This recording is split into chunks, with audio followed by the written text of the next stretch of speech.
Assalamualaikum warahmatullahi wabarakatuh. Perkenalkan, nama saya Putri Wendowati, NPM 20220011, mata kuliah, kurikulum, dan buku teks. Saya akan menjelaskan mengenai perubahan kurikulum di Indonesia pada masa awal kemerdekaan hingga saat ini. Sejak kemerdekaan Indonesia tahun 1945, kurikulum pendidikan nasional memang telah berulang kali mengalami perubahan, yaitu pada tahun 1947, 1952, 1964, 1968, 1975, 1984, 1994, 2004, dan 2006.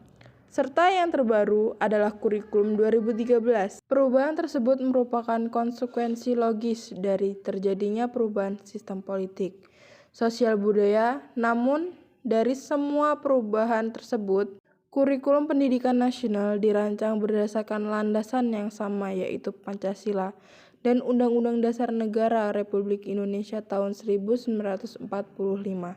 Soetopo dan Soemanto menyatakan bahwa suatu kurikulum disebut mengalami perubahan bila terdapat adanya perbedaan dalam satu atau lebih komponen kurikulum antara dua periode tertentu, yang disebabkan oleh adanya usaha yang disengaja. Sedangkan menurut Nasution, perubahan kurikulum mengenai tujuan maupun alat-alat atau cara-cara untuk mencapai tujuan itu. Mengubah kurikulum sering berarti turut mengubah manusia, yaitu guru, pembina pendidikan, dan mereka-mereka yang mengasuh pendidikan. Itu sebab pengubahan kurikulum dianggap sebagai perubahan sosial, suatu social change. Perubahan kurikulum juga disebut pembaruan atau inovasi kurikulum. Dari definisi di atas, dapat disimpulkan bahwa perubahan kurikulum berarti adanya perbedaan dalam satu atau lebih komponen kurikulum antara periode tertentu, yang disebabkan oleh adanya usaha yang disengaja mengubah semua yang terlibat di dalamnya, yaitu guru, murid, kepala sekolah, pemilik sekolah, juga orang tua dan masyarakat umumnya yang berkepentingan dalam pendidikan. Menurut Soetopo dan Soemanto, perubahan kurikulum dapat bersifat sebagian-sebagian, tapi dapat pula bersifat menyeluruh. A. Perubahan sebagian-sebagian. Perubahan yang terjadi hanya kepada komponen atau unsur tertentu saja. Dari kurikulum kita sebut perubahan yang sebagian-sebagian. Perubahan dalam metode pengajaran saja, perubahan dalam itu saja, atau perubahan dalam sistem penilaian saja adalah merupakan contoh dari perubahan sebagian-sebagian. Dalam perubahan sebagian-sebagian ini dapat terjadi bahwa perubahan yang berlangsung pada komponen tertentu sama sekali tidak berpengaruh terhadap komponen lainnya.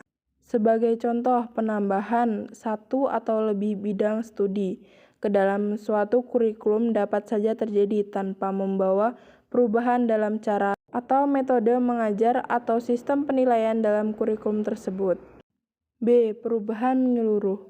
Di samping secara sebagian-sebagian, perubahan suatu kurikulum dapat saja terjadi secara menyeluruh.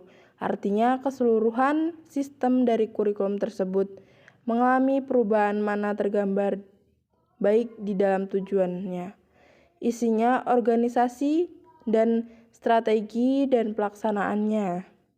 Faktor-faktor yang mempengaruhi perubahan kurikulum. Menurut Soetopo dan Soemanto, ada sejumlah faktor yang dipengaruhi mendorong terjadinya perubahan kurikulum. Yang pertama, bebasnya sejumlah wilayah tertentu di dunia ini dari kekuasaan kaum kolonialis. Dengan merdekanya negara-negara tersebut, mereka menyadari bahwa selama ini mereka telah dibina dalam suatu sistem pendidikan yang sudah tidak sesuai lagi dalam cita-cita nasional mereka. Untuk itu, mereka mulai merencanakan adanya perubahan yang cukup penting di dalam kurikulum dan sistem pendidikan yang ada.